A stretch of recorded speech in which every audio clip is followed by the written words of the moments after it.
Hi, Geoff. Good morning, Mike. How are you? I'm pretty good. Another eventful week in BC politics. Looking forward to talking about that today. Yeah, lots Um, going on. You got to really keep your ear to the ground, though. I Moving know, fast. I know. Well, things are moving fast. Later in the strategy suite, Geoff and I are going to discuss David Eby getting oiled up for the pipeline fight, the BC Conservatives fighting themselves. We're going to unpack the Look West economic strategy that the province has put forward, and touch on the biggest trade deal you've never heard of. But first, we're going to go to our interview here this week. We're pleased to welcome businessman and philanthropist Ryan Beedie to Hotel Pacifico. Ryan oversees one of the most successful industrial and residential property development companies in Western Canada and has a major real estate footprint in Metro Vancouver. He's a Burnaby boy, and he went up to Burnaby Mountain for university before joining his father at the family business. He took over the business in 2001 as president and took it to the next level, making an impact on philanthropy, notably launching Beedie Luminaries that provide scholarships and support for promising BC students facing financial adversity. He and his wife Cindy have also given generously to SFU, the Beedie Business School, Vancouver Police Foundation, many other causes familiar to us here in British Columbia. He also is active on the global front. He's on the board of One, a nonpartisan organization advocating for investments for a healthier Africa. He was recently awarded the UN Association in Canada's National Citizen of the Year for 2025 to go along with his Order of BC and his award as Canadian Business Leader. And then there's politics. He's been interested and active behind the scenes since I met him when he was a young Socrat at SFU in the 1980s and I was a young liberal. He has views, and we'll hear about them today as well. And also, he likes to have a good time. Just this past summer, he brought in Def Leppard and other acts for a private concert in Malcolm Bowl for his employees and customers and friends, a biannual event that raises a lot of money for the Vancouver Food Bank. So he may be a 21st century business leader, but he's also an 80s rocker at heart. Ryan, welcome to Hotel Pacifico. Thank you, and thank you for such a kind introduction. I appreciate it. Now, I missed something. Apparently, you set a Guinness Book of World Record for most pool balls pitted off the break. Um, yes, in 2023, I sank six stripes off the break, which hadn't been done before. I'm sure it had been done before, but 99.99% of pool games aren't recorded, I don't think. So I had the evidence So to it's good. Were you back trying it to up. do this, So I or was this just no, I play was this pool. like No, a fluke. I play pool every day, and I came out of a meeting and I just went and whacked it, and it's incredible. Global did a really good story on it, Jay Durant, and it's kind of a nice conversation starter when I'm meeting somebody new. But six stripes off the break, and I don't think I'll ever repeat that again. well, that like the good thing you had the video camera on. That's all I can say. Yeah, Yes. camera rolling. Well, hey, let's start our discussion day on business. And you know, I covered it off at the top about Beatty, and you're very involved in real estate, industrial, and residential. But what are your insights on the BC's economy today? You have a big footprint in the province. Where do you see the province going? What are the underlying factors right now that we should be aware of? Well, I think, BC and of course across Canada, for business to thrive, you need, confidence, and people aren't confident right now. And when they're not, they sort of freeze. We're in this sort of stagnant place. I don't think it's a disaster by any stretch. But, the environment is challenging. There are some sectors I think that are going to flourish and continue to flourish. You can see the provincial government with their support in the mining sector. We're also heavily involved with Mhm. mining that a lot of people don't know that. So you're seeing a government that's very much in favor of mine development, power generation, and the like. So I think there's some positive things from that macro perspective, but just on the ground.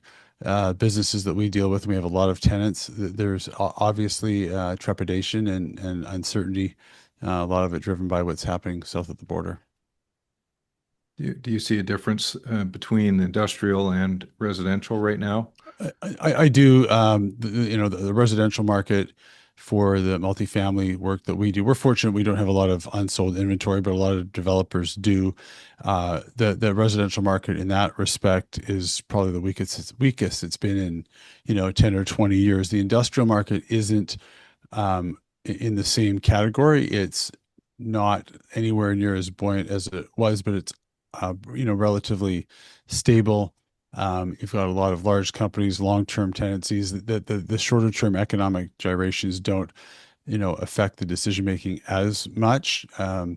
And we have a constrained land supply here in Metro Vancouver. So, the industrial market's not doing amazingly well, but it's also not a disaster. So there is a gap, I think, between the industrial and the residential. So it's good for us that we're involved in various sectors because it can sort of smooth things out overall. Ryan, when I was on council, also on Metro, we were highly aware of your company because it was a leader in commercial and industrial development. Not the only one, obviously, but a very important player in that area, which has been a continual controversy over finding access for more industrial land, more job generating land. What's the future of that? Is that you say we're constrained? It's obvious we're constrained. Is there a solution to this in innovation and more density, or is it going to be a battle between agricultural and industrial? Where do you see that heading? Yeah, for years I just think that the pressure on the ALR will continue to build in certain elements. There are likely some ag sites that are in the ALR that really aren't maybe great for agriculture, and I know this is a really touchy point for a lot of groups, but eventually it's going to have to be at least reviewed, or allowing certain uses that are food related on agricultural land eventually. Right now, with the slowdown we're having, I think there are some a few significant plots available for development, and some work we're doing in Delta. We've got a 160-acre parcel, but if you look 10, 20, 30 years out, even maybe less than that, the challenge is, if a large user comes to this market and they want to employ people and they want to build and they can't find the land, they're going to do what some of them are doing already, heading over to Alberta. So it's a lost opportunity for us. So we need to find a way to respect the ALR and the purposes behind it, which I think most people do, but still keeping an eye on the importance of economic development. Mm-hmm. Just the other day, a Nutrien potash supplier in Saskatchewan announced that it would be intends to ship its potash via Longview, Washington, as opposed to going through the port of Vancouver. Do you see that as a signal that we have a competitive issue with the Pacific Gateway here in terms of managing the whole supply chain from the Yeah, port all the way back? yeah, that's a pretty strong signal, especially given the the political environment that we're in right now. I think it says something with an exclamation mark that they're heading through Washington State versus BC. So yeah, that's very concerning to say the least. Yeah. But we don't Uh, know what happened there, Ryan. And I guess this is a question I have about the government's participation in these conversations. I mean, you've talked a bit about it, but my hope would have been that the provincial public service would have been aware that Nutrien was considering this kind of investment and would have gone to higher ups and said, we need to make a pitch to these guys because they're in a decision making mode. Maybe that happened and maybe it didn't, but isn't this an important place for the province to be very, very proactive in seeking to find solutions for big investors like that? 100%. The province and the federal government, you look at these major project initiatives, well, this is a significant project and they're ending up going to Washington State. So there's potentially missed opportunity there. I assume that everyone was sort of at the table. It goes to the issue of just, I think there's logistical issues, there's other cost issues that are facing there, but it's on the face of it is a really sort of a head scratching thing. So Yeah, I was scratching too. yeah, I was yeah, scratching too because we're seeing a big expansion at T2 and a lot of things happening. You'd think that people would have offers to make to somebody like Nutrien. yes. Yes, this week we're talking about security. You lock your doors at night, protect your phone with a password, and keep important documents in a safe place. Security is something we all understand instinctively, and that gives us peace of mind. Presenting sponsor TELUS has built these same principles on a larger scale into their sovereign AI factory in Rimouski, Quebec, to ensure that Canadians' data is kept safe and secure. Security at the Rimouski AI factory is multi-layered, featuring both physical and digital lines of defense. In addition to 24/7 monitoring and multi-factor access controls to prevent unauthorized individuals from entering the facility, TELUS has implemented advanced logical security, like firewalls and encryption protocols, that protect data from hackers and other digital threats. And the factory is strategically located in Rimouski, which is more than 250 kilometers from major urban centers. Why does that matter, you ask? Well, having the AI factory physically distant from urban centers, where most clients are located, means that local events such as power outages or extreme weather are unlikely to impact both locations. The AI factory in Rimouski can act as a secure, independent location or a disaster recovery site when needed. So, just as you take security measures to protect what matters at home, TELUS has built industry-leading physical and digital security into every layer of the Rimouski AI factory, giving Canadian organizations peace of mind about their data.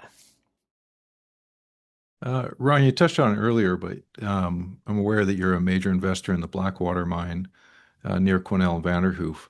What got you into the mining space, and how's that going for you so far? It's a great question. I've been sort of investing in sort of junior mining stocks for the better part of 20 years through a friend of mine, Cam Curry, and a very close friend of mine, Stephen Dean, who he got me into YPO 23 years ago. Stephen and I were on a trip maybe 12 years or 13 years ago, and he was president of a company called Atlantic Gold in Nova Scotia. And at the time, the sector had been completely oversold. It was just, it was in the doldrums. And I was reviewing the deck with Stephen and looking at, what's the investment, where's the gold price at? I did some quick, analysis, and I thought there's really no downside to making this investment. And I started investing in Atlantic Gold, and over the course of 2 or 3 years, we ended up becoming the largest shareholder. And then we sold it in 2018 to St. Barbara out of Australia. So, we had some success. A large chunk of the profits of that actually went to fund the Luminaries program and also some of our other foundation work. And I thought, okay, this is a really challenging sector. We're one and done. We had a bit of a win. Let's not tempt fate. Well, Stephen and I, in regular contact that we are, he called me just as COVID, I think it started, and said, look, I found this asset, Blackwater, owned by a group out east, and I think there's a huge opportunity here, and we should buy it, and let's do it. And it's much larger than Atlantic Gold. I'm like, okay, well, I have all the faith in the world in Stephen and the team around him. So we pursued it, and I actually personally guaranteed the purchase of the asset because we only had this little SpinCo, public entity. I didn't charge a fee. I should have charged a fee. I look back at these things and what was I thinking? But we were the largest shareholder of Artemis. We had hit commercial production in April, May. Premier Eby came up for the opening, and it's going very well. It's a real positive impact on the local community. It's a great example of economic reconciliation. It's going to be one of the greenest mines, or if not the greenest mine in the world, especially once our equipment goes to battery. So we're thrilled to be involved with this in our own backyard. It's a great economic driver here in BC, and we are going to be seriously, and the market knows this, contemplating a significant expansion as well, which would be a so it's gold. thing. So is it gold and copper, it's or just gold, gold? a little bit of silver, but it's gold. Okay, right. Yeah, and of course the power needs of these mines. I mean, we Yeah. thank goodness that the previous governments went ahead with Site C, and people know the power demands for on the province are going to be significant coming up, and that mining sector is in big need of power. So it's really exciting. It's really fun, and we're quite proud of it. We take the helicopter ride from Prince George, and you come over the hill and you see this massive undertaking, and it has a real positive impact on BC. What kind of payroll or what kind of a job count does a Yeah, project like I that think have? right now we're at about between 350 and 400 Wow. sustainable, and then during construction, I think we're up to 500 or 600. If we go ahead with the expansion, we're going to have to expand the camp because there'll be several hundred more jobs. So it's a significant job generator, a tax generator. We'll produce over 200,000. The next 12 months, we'll produce over 200,000 ounces of gold. And if we do expand 3 years out, we could be 500,000 to 600,000 ounces of gold. So this would be one of the, probably top 10 gold mines in the world at that point. So here in our backyard. And those Wow. jobs tend to be good jobs. They tend to be like Good six jobs. figures easy, right? 35% of our employees are from the First Nations. Several First Nations that we work with and have been our partners in this exciting project. Great. So mining is one of the areas that you've already identified as forward-looking, and people are behind it. Did you get a chance to look at Ravi Kalan's Look West economic strategy? And did you see something missing there or stuff that you liked? What was your take on that? I have not read it, but I intend to. It's on the on the list, but On the reading list. I'm keen to do it. And Ravi is, I have a lot of time and respect for Ravi. I think he's a very capable person. So I will go into it with an open mind and a positive viewpoint. But I think government on the issue of mining in particular, they're doing all the right things. One thing you have been outspoken about in the past is government's management of public land, and particularly Vancouver School Board. I'll draw that as an example. You seem to have views that government could be doing more with its land, getting more value out of its land. Is it you still hold those views, I assume? I do on the whole. I guess I look at things through a different lens than maybe a lot of other people. I look at opportunity cost and cost as being the same thing. And here we've had this, terrible housing crisis for many years. Meanwhile, I'll drive by Willingdon and Mosscrop, and not to pick on BCIT, I'm just using an example. Here's this parking lot. This is really good land just sitting there, not being used, and that story repeats over and over again in every level of government. Land just sitting there that we could have built and can build, below market housing for people in need. Everywhere I look around, I look at the P&E, and you drive down Hastings, look at all these parking lots. What are we doing not utilizing the lands that we have when people are in need and we have a consensus or have had a housing crisis? I find it mind-boggling and perplexing. I just scratch my head again and go, what is going on? Like, who's in charge in terms of macro? I'm not pointing at any particular level of government or politician. This is across the board, has been an issue. And I think you're starting to see that change finally, but it seems to take things getting really bad before solutions that are readily available come to the fore. Why is it though so expensive? I mean, it's a kind of a dumb question, I guess, but why is it so expensive to build? Like when you've seen, obviously over the arc of your career, you've seen it change. Yeah. But what are the cost drivers that we can't control, and what are the cost drivers that we can control, in your opinion? There's so many. I mean, the regulation, the parking regulation, the development cost charges. And I've heard, for years, I remember going out to Delta when I was in my early 30s, and they did their big analysis on development cost charges and hear how new development has to pay for growth. But if you actually really do the analysis, I think in many cases it's governments reluctant to increase property taxes on existing residents. It's easier to tax people who haven't yet sort of bought their home. So a significant portion of our costs relate to development cost charges and government. The building code, continually changing the building code, step code, like there's cost upon cost, and ultimately it does get passed on to the end user. We have this improperly named school tax and all the different taxes that were brought in and that accumulates to our land cost base. Well, then the developer needs X dollars more to either to recover from the purchaser, or it makes a project economically unviable and you cause delay. So there's a myriad of reasons. Again, I think there's more of a recognition of that now. And look, governments are stretched, so I know it's not easy. There's no one sort of silver bullet, but it's a culmination of a lot of factors that have resulted in where we're at. What's your view about Build BC, which we haven't heard much of, but it was supposed to be sort of phase 2 of the government's housing program to mobilize land and then I think encourage private sector development on it, but still keep it in public ownership. Have you had a chance? Is that going anywhere? Have you heard more on that front? I don't know. It's not an area that we spend a lot of time on, or that our focus is a bit more has been on on market housing, and then the non-market we're doing is part of our sort of master plan community. So I'm not sure. I'm familiar with that program. Is that the one that the former mayor of Victoria was leading? Is that right? Well, she may have launched it, but it was going to be part 2 of the housing Right. response.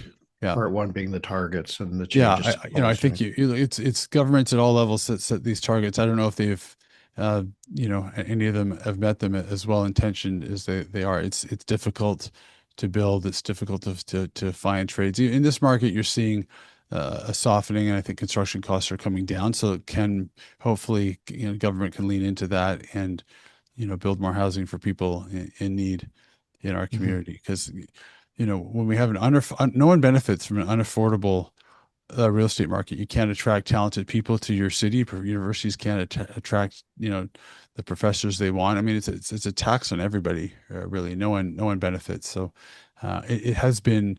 I've been more optimistic in the last year or so when you're seeing governments and in many cases private sector working together to address some of these challenges. When it comes to shipping, the word bunkering might sound like something out of a war movie. In reality, it simply means fueling a ship, and for more than a century that fuel has been heavy oil or diesel. But there's a better option. LNG, liquefied natural gas, is natural gas cooled until it becomes a liquid. In this form, it's compact enough to fuel large ships. Earlier this year, BC made history. The Silver Nova, a state-of-the-art cruise ship, became the first vessel bunkered with LNG in Vancouver, supplied by FortisBC's Tilbury facility in Delta. FortisBC isn't new to this. Riding on a ferry between Tsawwassen and Victoria, good chance that ferry is running on LNG provided by FortisBC. There are 10 marine vessels that are fueled with LNG, 6 for BC Ferries and 4 with Seaspan. It's part of a growing global shift to lower emission shipping. They've safely completed more than 78,000 LNG bunkering operations for customers here in BC. These examples show what's possible right here in Vancouver. But here's the challenge. Unless Canada builds the infrastructure, we risk falling behind ports in the US or Asia that are already fueling LNG-powered vessels. Without infrastructure to support these larger vessels, Canada could miss out on the economic and environmental benefits of becoming a global LNG fueling hub. The Tilbury facility has an advantage. It produces some of the lowest carbon intensity LNG in the world, thanks to hydroelectricity produced in BC. Expanding that capacity would not only support shipping here at home, but it would also put Canada on the map as a leader in the international transition to lower carbon marine fuels. Because shipping isn't just about moving people and goods, it's about moving them responsibly. And the opportunity is at our doorstep. FortisBC, energy for a better BC and a better podcast. Ryan, I want to switch gears a bit to politics here. As I said earlier, we met in the 80s up at SFU. It was a lively political atmosphere for young people then. You were on one side along with your friend Kevin Falcon, and Christy and I were doing our thing, but there were lots of other people too. It was a lot of fun. What got you fired up about politics when you were a young person? Yeah, that it was so much fun when I look back on that. And I think I got involved with the federal conservatives when I was in grade 11 through a friend of mine, and Mulrooney had just been Right. Elected, and I was a Thatcher fan and a Reagan fan. So I was involved a little bit in high school, and you come into university, and our young SoCred group. I was actually the second. I thought I was the youngest. I was the second youngest, I think, delegate to the Whistler Convention in the summer of '86, which was what an What a crazy exciting, experience that dynamic must have time, been. right? I'm like, wow, and that was a good one. then like it was just. Did you stumble into the basement and find Peter Brown down there doing backroom Peter, deals down there? Peter's become such a good friend over the years, and that's just so exciting. And Van der Zam, who had all this political capital and a really talented cabinet, and talk about just blowing it and sort of destroying a political party in the process. It was really from the highs of October of '86 to the lows, but lifelong friendships with my young SoCred group, and Christy and I became friends too. I remember debating with her. I said to her, I still remember the conversation. Well, tell me why the government owns an airline, because I was on the sort of more privatization side, and she gave her reasons. So we had this healthy debate, and she was protesting against free trade, and I was pro free trade. So it's really what university is supposed to be about, right? Nice debate, discussion, and you could have these conversations without any animosity or negative fear or feelings towards someone else. I remember meeting you. I always liked you. I thought you were great and respected your political views. And I still think actually we probably would agree on 80 to 90% of Yeah. public policy anyways. But what a healthy, positive environment that was compared to what we're seeing sometimes now. It's Well, well, you mentioned the collapse of the Silk Roads, and then we went into a new cycle, and now that cycle ended prior to the 24 election, and we're into yet another cycle with the BC Conservatives kind of at the forefront of the free enterprise quote unquote coalition, I'll say. You made a LinkedIn post, did a LinkedIn post a few months ago, where basically you kind of called out the Conservatives that they need to appeal more to centrist voters, that need to do more to broaden their appeal. Where's your head at right now about what needs to happen on the political spectrum? Yeah, it's interesting. A couple things. One, I feel I'm quite proud of myself. I've kind of graduated to a bit of a post-partisan world, but given Yeah. the size of our enterprise, the things we're doing, we have to work with whatever political party. I won't say I'm divorced from it, but I just want good government, good policy, and a healthy democracy. And I look at the Conservative Party. First of all, I don't think a party called the Conservative Party could ever get elected in BC, pretty much. I mean, they almost did last time at the height of that name, but, and I'll get into some other aspects of that later. But I think, there has to be not only a name change, but, um, you know, getting rid of, overtly racist candidates and creating a center right party that federal liberal supporters couldn't vote for. This isn't rocket science. We've got decades of history here in BC, and you look at the riding in North Vancouver Seymour that used to be a Mm, BC Liberal riding. It was a Silk Road riding, and mm, Bill Bennett brought Jack Davis in. He was a provincial Liberal in the '70s. That riding, the NDP won by thousands of votes. yeah. Well, the center right party will never get, if you can't win that riding, you're not going to win overall, and you're obviously not appealing to those people that tend to vote federal liberal on the federal liberal side. So it's pretty obvious to me what needs to happen, but maybe I've been around too long, or I'm missing, what's going on. I know politics can be, it's quite involved, and there's a lot of passionate people in these parties, but in the absence of that sort of fundamental change, I think you'll see the NDP reelected and reelected for some time to come. And I don't think it's good for any party to be in power, notwithstanding whether I like Premier EB or not. I get along with him very well. Um, I think democracy needs healthy political parties. Some of the things you're saying are very similar to what Kevin Falcon said. And what's your take? I know he's a friend, and is he okay? We haven't heard from him for a while, but what do you feel was the lesson from BC United? Uh, yeah, there's so much to say. I mean, Kevin, longtime friend. I think, um, the public didn't.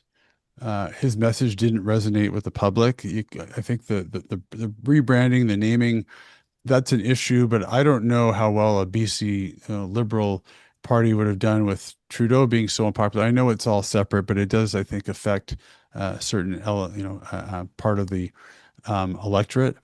Um, What a difference a year makes on the federal it's liberal brand, yeah, right? it's Mm-hmm. yeah, 100%. It's crazy. So I think Kevin did the right thing.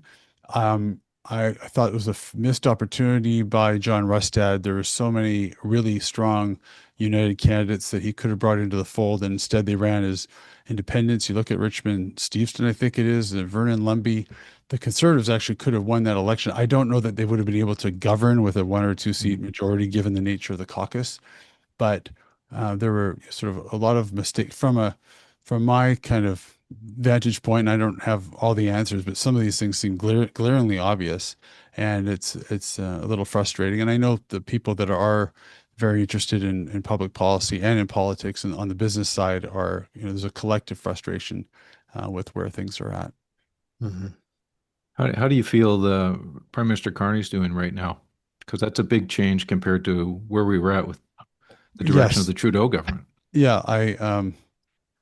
On one breath, I talk about being post partisan. On the other, I'm biting my tongue talking about the last 10 years. So I'm going to try and stay positive. And how about in BC, I've graduated to a postpartisan. But it's interesting. I commented to someone the other day, if I commented that if I didn't know who was in power and you looked at all the different things that are happening at the federal level, you'd think that the Conservatives won the election. So it's been sort of fascinating to watch. But, Carney's a highly intelligent person, obviously, and he's really moved to the center, and I think it's resonating with Canada. It's also a obvious response to, and I have nothing positive to say about Donald Trump, but he's kicked our country in the butt. But we need it in some respects, and I'm not supporting him in any way. I don't like him at all. But I always try and It was find a wake-up call. the silver lining, Yeah. bit of a wake-up call. Wow, we're looking at interprovincial trade barriers. Well, we should have done that before. We should be looking at this, looking at that. Hopefully, supply management can be at an end, but that's another story altogether. Where's the opportunity? And I think the political opportunity, and to see even Alberta and the federal government sort of working towards things, and who knows if that pipeline will get built. There's a lot of positive things happening there. So, so far, I've been happy with what Prime Minister Carney has done. Yeah. Ryan, the remaining minutes, I want to give you some time to talk about the philanthropic impact you're trying to make with your wife, Cindy. Beedie Luminaries, you've identified that 35% of 18 to 24-year-olds aren't accessing higher education because of cost.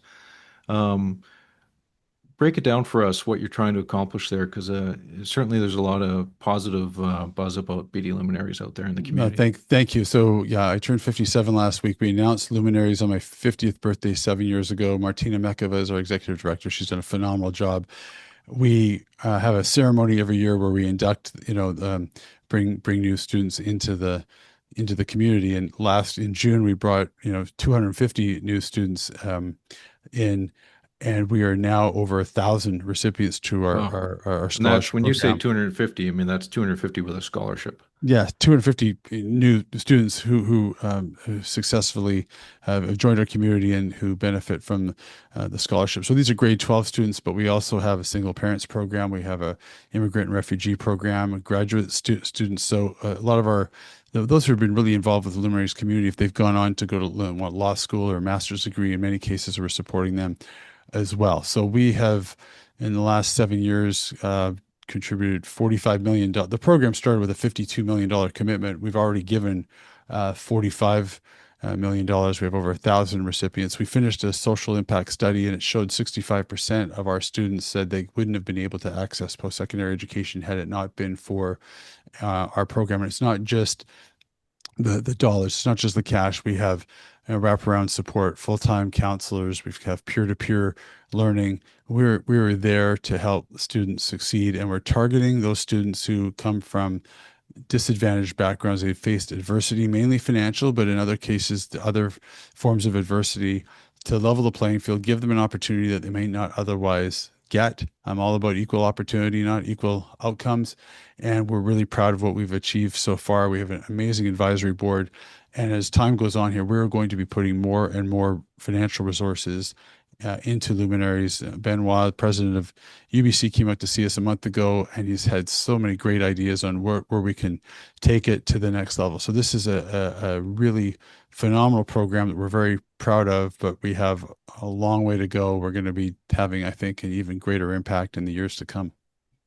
It's much more than a single fellowship or scholarship. It's a continuing support program. Yes. And some of the students who've graduated, they're coming back to be mentors. I forgot to say that most of the students have mentors. So we have a strong community of mentors. One of my lawyers, Pat, is a student that he's worked with for years. She just graduated. She's going on to law school. Like, it's incredible to see these relationships that have formed and the impact on the lives of these students. It is, as I get older, and we've been fortunate to have, a lot of success, at the end of the day, like, this is what it's about, taking that success and then channeling it into positive investments in the community. So our goal is we're going to continue to invest in real estate, but also we do a lot on the capital side. We invest in a lot of Canadian companies helping create jobs, and a lot in the philanthropic sector. So it's a real driver for me going forward as to what do I want our entity to be? What are we about? Our corporate tagline is built for good. We want this to be an engine to support the betterment of the community overall. Fundamentally, that's what Mhm. gets me excited every day.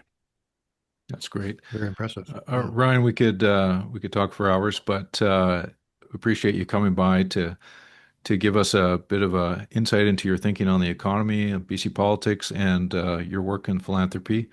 And we look forward to having you check in with us again down the road. Thank you for including me, and it's great to see you both. The Port of Vancouver is used to shifting conditions, and this moment is a shift like no other. Trade rules are being rewritten. We need to adapt to move more of what Canadians make, grow, harvest, and mine to more customers around the world. And the biggest opportunity for Canadian businesses? Selling more to Indo-Pacific markets, a region that'll make up half the globe's GDP by 2040. That's billions of customers in Japan, South Korea, China, who want what Canadians make to feed families, build cities, and power economies. The good news? The Port of Vancouver is uniquely poised to step up. Why? Diversification and First Nations partnerships have long been its strength, and its growth plans are designed to meet this moment. And with a one-of-a-kind project like Roberts Bank Terminal 2 set to build new industrial land, unlock $100 billion of container trade capacity annually, and create tens of thousands of construction, longshore, logistics, and other jobs, it's ready. Because it's not just about moving goods, it's about moving Canada forward to deliver the true north far and wide. To learn how the Port Authority and its partners are working to deliver for Canada, visit portvancouver.com/delivering for Canada. Well, Geoff, we're back in the strategy suite, just you and me this week. A little one-on-one time. Okay, good. Catch up. We've had a lot of visitors lately, which has been great. Great to mix it up in our post-Kate Hammer era. But people ask me all the time, like, "Where's Kate? Where's Kate?" I Well, know. she's I around. know. She's around town. She's a busy gal. She's, raising a Left a gap family, though. Left a gap. CEO. She's doing her MBA. So, anyways, we'll see. We'll get Kate back in here one of these days. Good. Good. Um, Now, I made a big gaffe last week in the strategy suite. I said that Prime Minister Carney, when he made his announcement last week on major projects, had done it in Prince Rupert, which I think was the original plan. That was plan A. Yeah. Yeah. I didn't Apparently, it catch that. was Terrace. Terrace at the last minute. Yeah. So I would like to formally apologize to the great people of Terrace for that grievous oversight. And I Googled most famous people ever to come from Terrace, and I've decided not to use that list because they're humble people and they don't like to be called out. Although I think the new city manager from Vancouver is from Terrace, I will say that. Mm-hmm. Okay. Mr.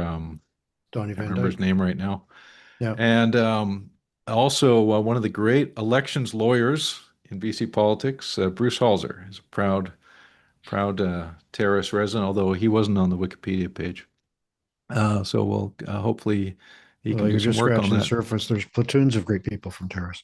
Uh, uh, NDP MLA of yesteryear, the Robin guy who went to Austin. jail What? before he was an MLA. I say that as a Uh, compliment. oh, Frank Frank Howard. Howard. Frank Frank Howard. Howard. Yeah. Yeah. He wrote a book about from prison to politics.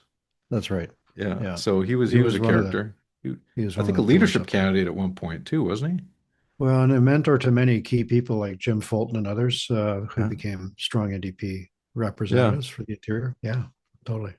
Back when there But I were think the move interior to MLAs for the NDP back in the it's day. tempting to move read a lot into the move of the announcement from Prince Rupert to Terrace. I don't have any. I wondered if it was because, and in view of recent events, I think I was completely wrong. I wondered if it was because Carden didn't want to tip his hand to a pipeline commitment at that point, and Terrace was a safer location to talk about Northwest development without really plunging into the pipeline. But he's really plunged now, and he's uh, he's going hard on that, whether Premier B is even in the room or not. Well, on the issue of why they went to Terrace, I would submit that maybe they realized that if you fly to Prince Rupert, you have to land on an island and take a ferry over to Oh, Prince Rupert. okay. Maybe the Prime Minister said, "What? It was the We're event. not It was doing the event. that." is the event planner. Okay. Yeah. Maybe, All right. maybe. Yeah. The most powerful person on the team. Although they would have been well served spending some time with Mayor Pond up there, I will say. Okay, but yes, the oil pipeline debate. Since that announcement last week in Terrace is old news now, because this week it's all about what's going to happen later this week when the federal government and province of Alberta and Saskatchewan apparently are about to have some sort of MOU or some sort of deal that lays out the framework by which an oil pipeline could punch through to the north coast. Absent from those discussions, Premier David Eby, who is not too happy about it. I'm going to quote him. To quote David Eby, I almost fell out of my seat. I feel like I'm watching a couple of tourists wearing sandals wander into the woods on the north shore of Vancouver saying, don't worry about us. We know where we're going. They're going to have to be rescued by a helicopter. And guess who has to send the helicopter? I think that means him. So what do you make of this EB Well, Carney I'm flap? very disturbed about it from a Canadian unity standpoint because, as Evie said later, it's very hard to imagine this conversation occurring in the context of, say, an eastbound pipeline that goes through Quebec. Yeah. What we have here, though, is that the prime minister seems to have read some briefing notes about what happened in the TMX dispute, where John Horgan said he was going to use every tool in the toolbox. Yeah. Long story there, went to the Supreme Court of Canada, and the Supreme Court says Ottawa is the decider on national projects.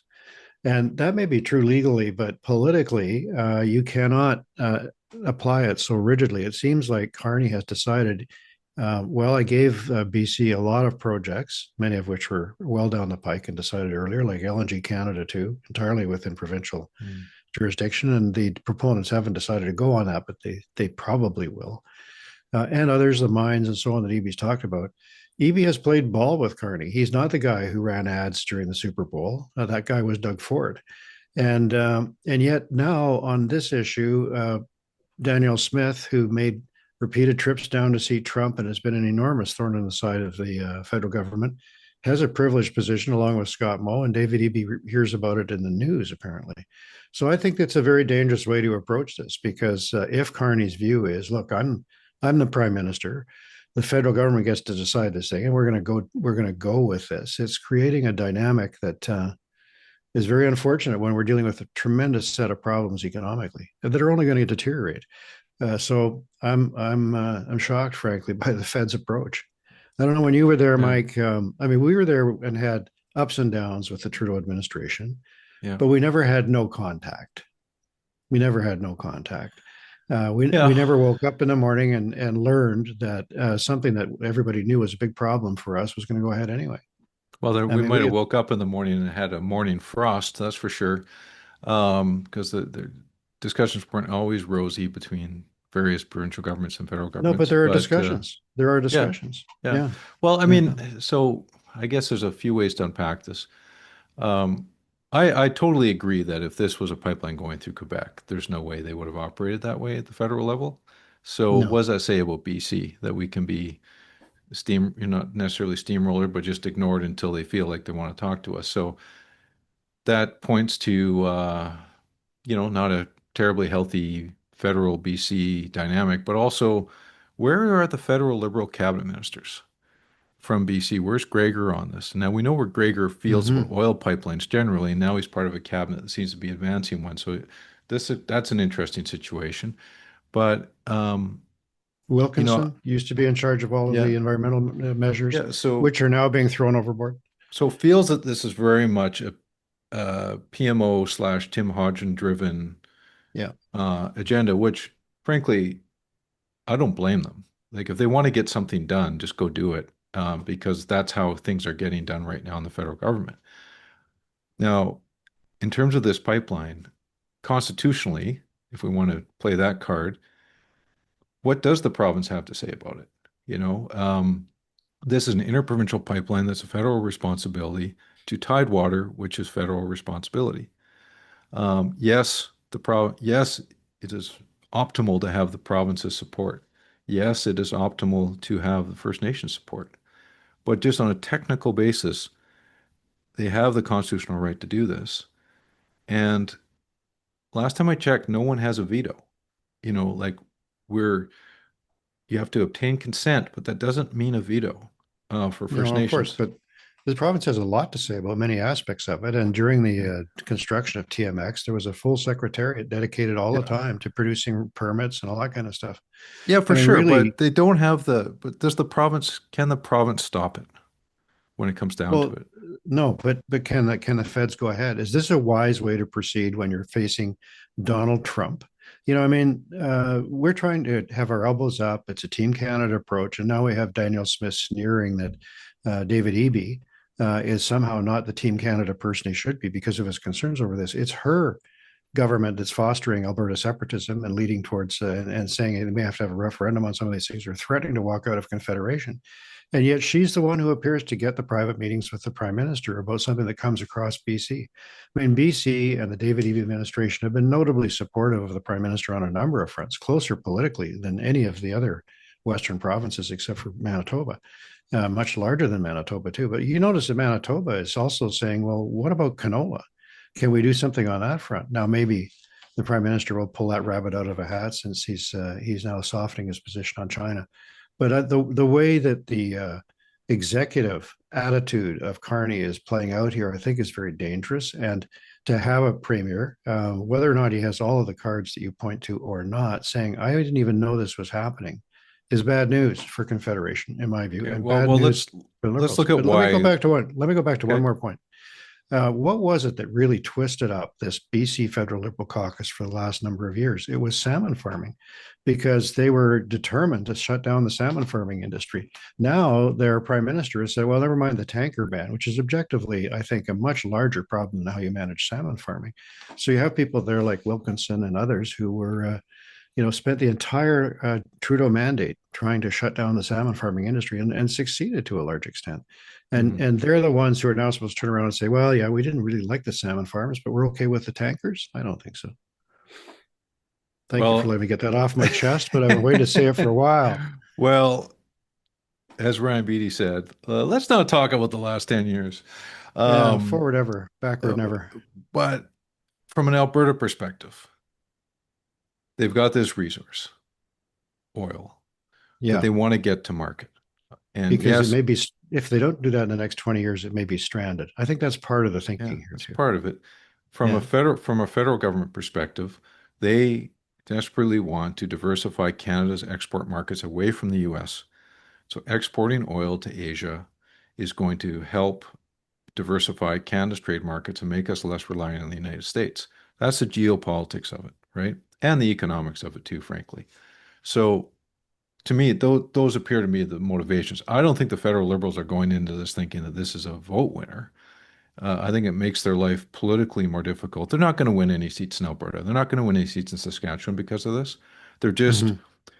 it is a national unity issue. They're trying to lower the temperature in Alberta because it is real that there is a national unity issue in Alberta. And as much as we can say Daniel Smith fans the flames of it, it's no different than in Quebec, Well, I right? think we got a large group, like 450,000 Albertans signed a petition to make the first vote about staying in Canada. There's Yeah. a huge There's more that want pro-Canada to stay in segment there. Canada that don't, but Yeah. it's a lot of noise. It is a lot of noise. It can't be, I don't believe it Okay. can Well, be ignored. but be brave. Be brave. Let's stand in the face of Alberta separatists and say no, it's a bad idea.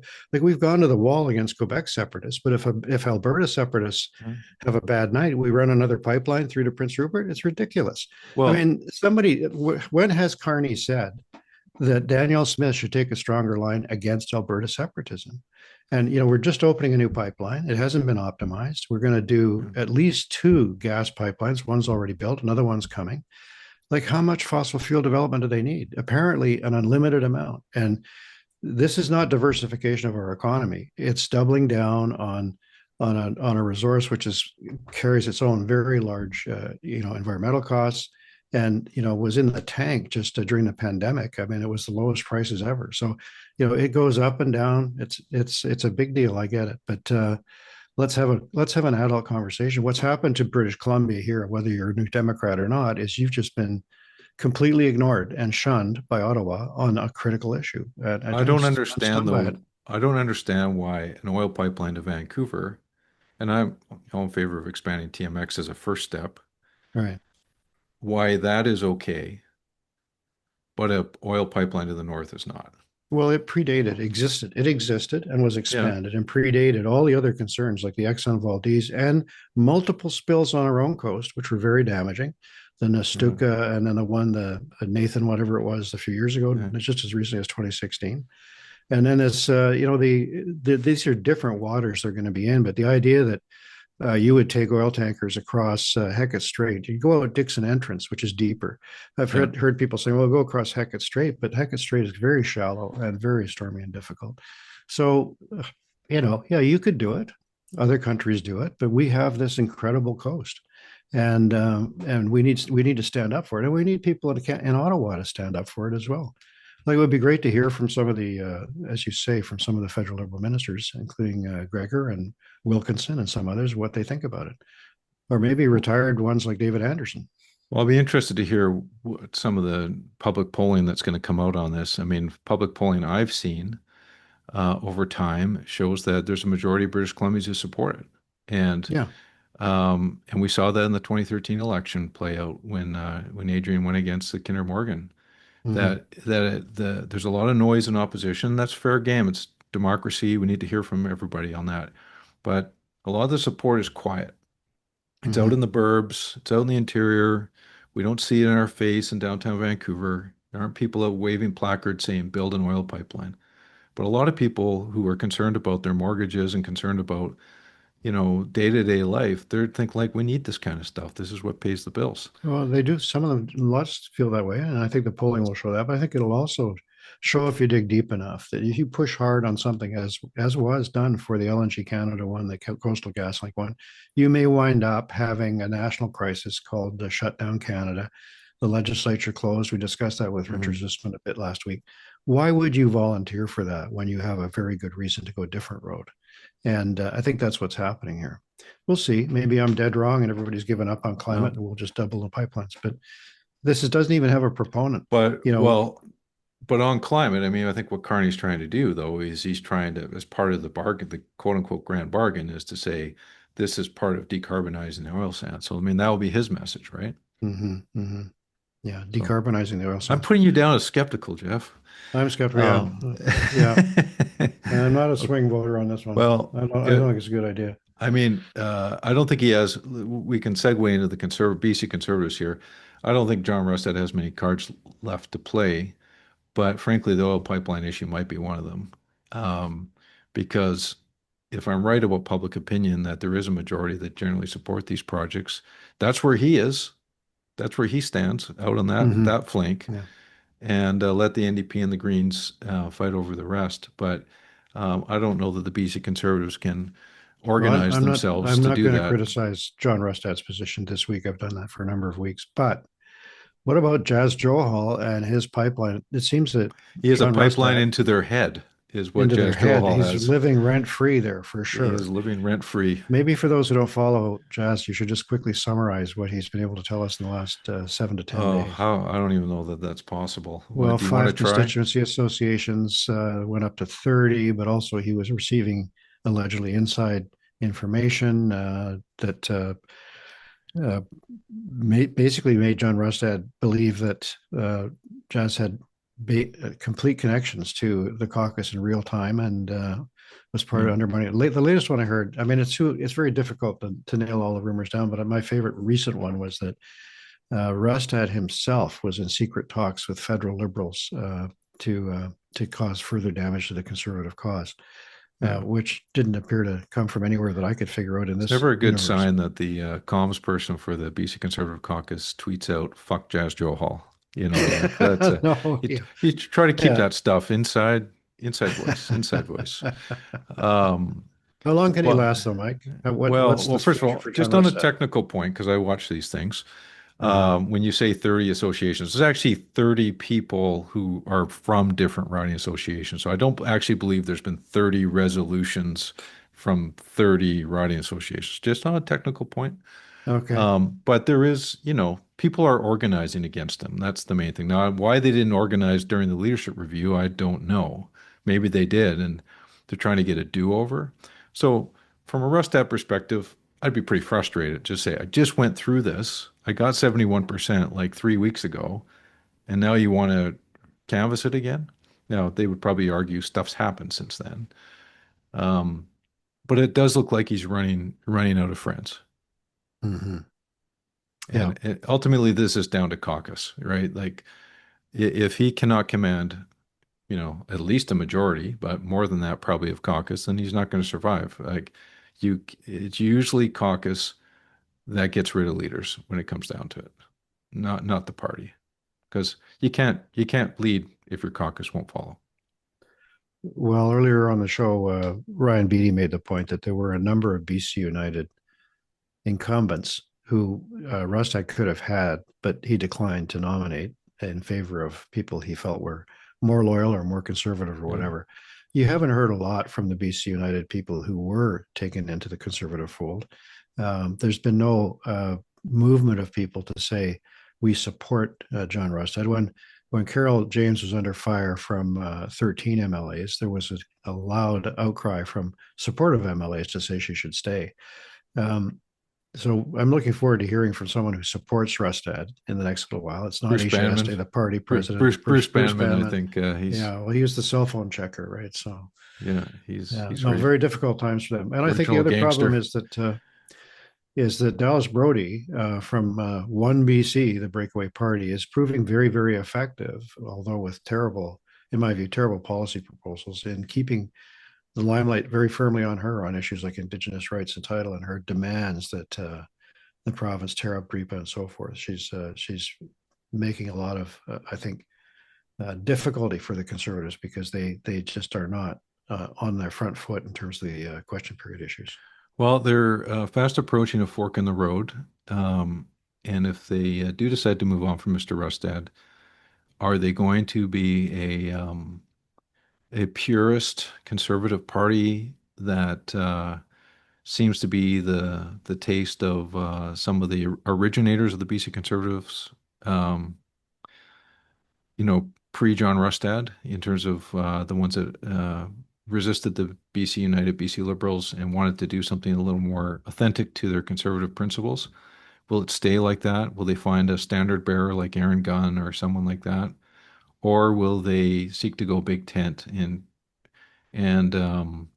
anticipate some of the wreckage that some of those on the right won't like that? Is there a magical personality that can knit it all together? So that's what I'll be watching for in the next But I'm, next I'm few waiting months with here. bated breath for Dimitri Pantasopoulos to complete polling, which he teased yesterday with a tweet. He was a guest on our show, of course, but Yes. said he had received results from his most recent field work that struck him as unusual, so much so that he not releasing them, going back to double check the numbers, but they showed, he said, a softening of NDP support. So we may be in a situation where EB did a very good job of getting a mandate from his convention, seeing his support go down, while Rustad, who's basically a witness protection program as far as his caucus is concerned, is rising. We'll see. That's the gift I'm looking for in my news stream in the next few days. Well, when it comes to Dimitri's polling, it's all Greek to me. Um, so last week, the BC government brought out their Look West economic strategy. We talked about it a little bit last week. I've had a little bit more time to review it. We touched on it a bit or you touched on it a bit with Ryan. Um, so they have this graphic in the plan here, the Look West plan. I even have it on my desk here, folks.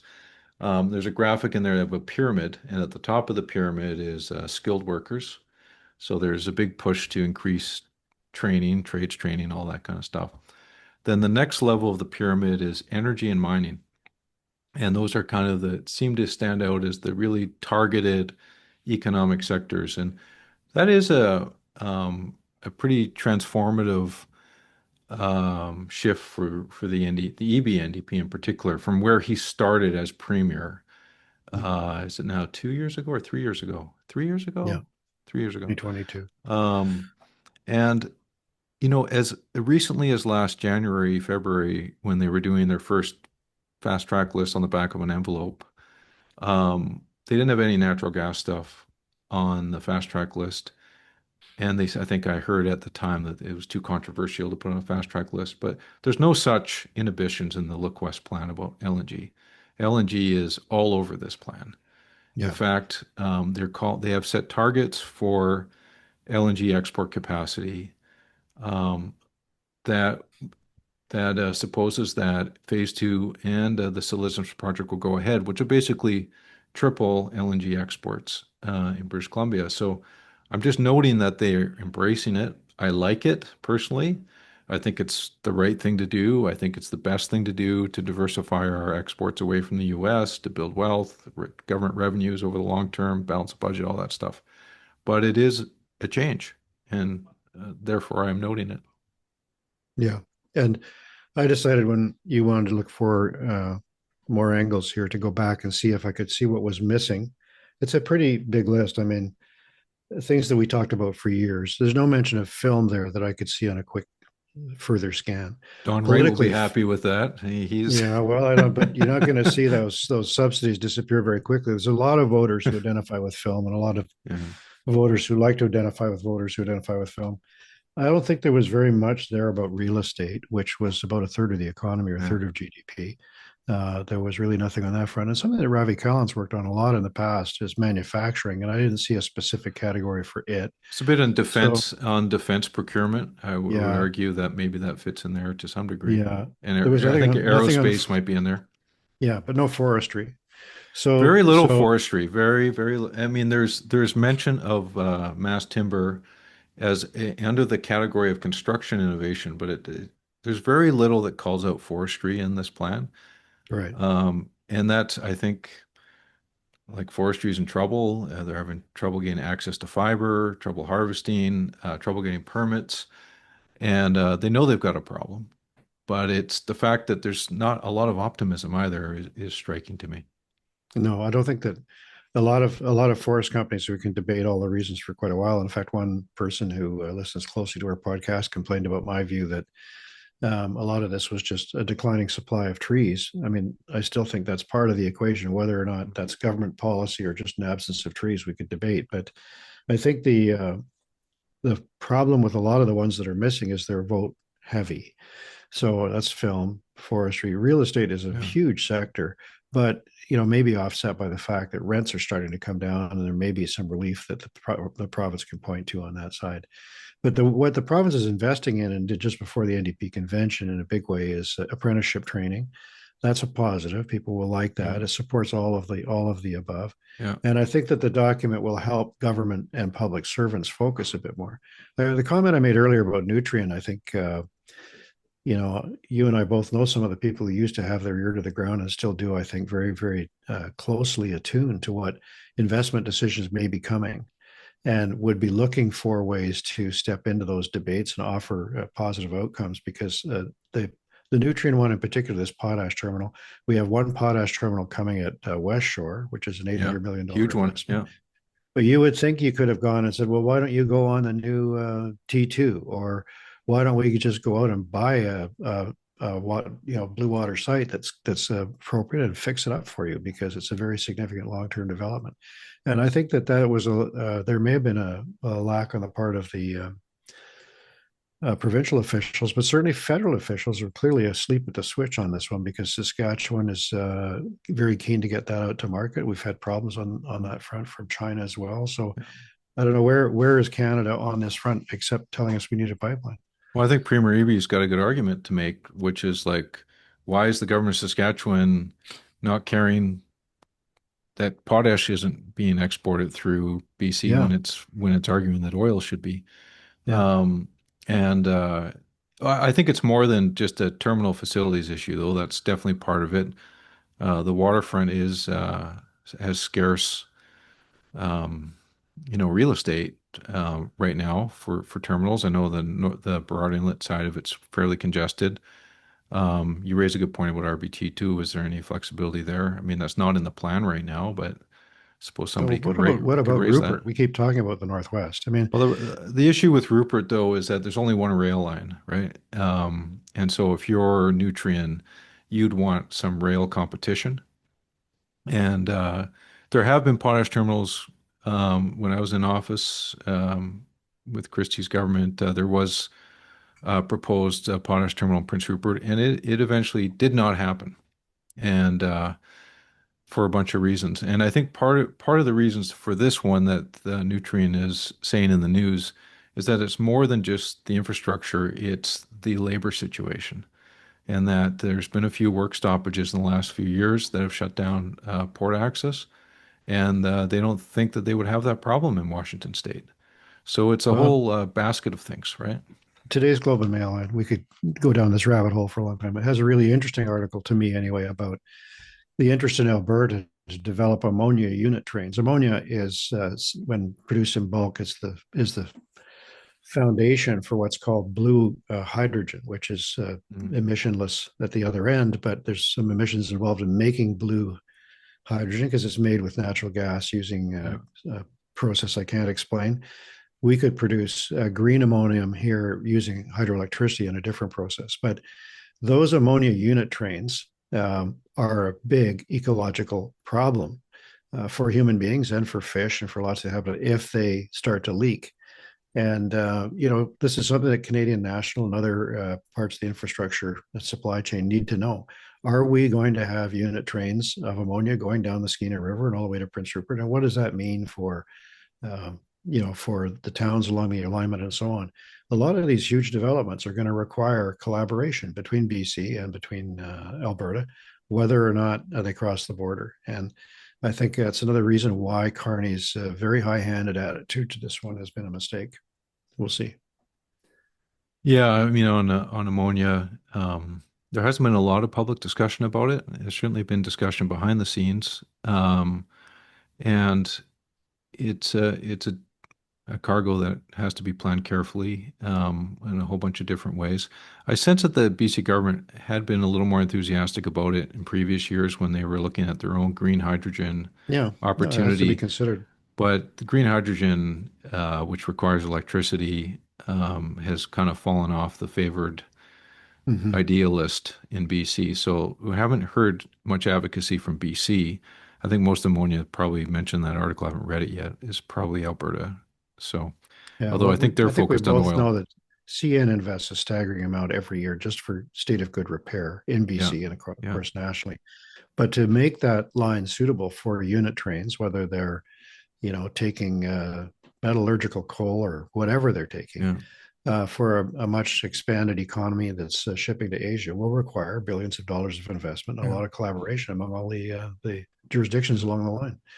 And we're not off to a great start, in my view, in the fight to diversify at this stage. I hadn't We'll noticed. see. Yeah. Um, well, we've put on a good shift here. Oh no, one more thing to mention because I think it's fair to mention it on this economic stuff that the province is up to. I just wanted to flag that it was announced with not a lot of fanfare last week that there was an interprovincial deal that was the quote unquote largest red tape reduction in Canadian history that the province of BC was leading the charge on with their provincial and federal counterparts. Basically, it is the Canadian Mutual Recognition Agreement, which, Geoff, you're going to help me explain what this is.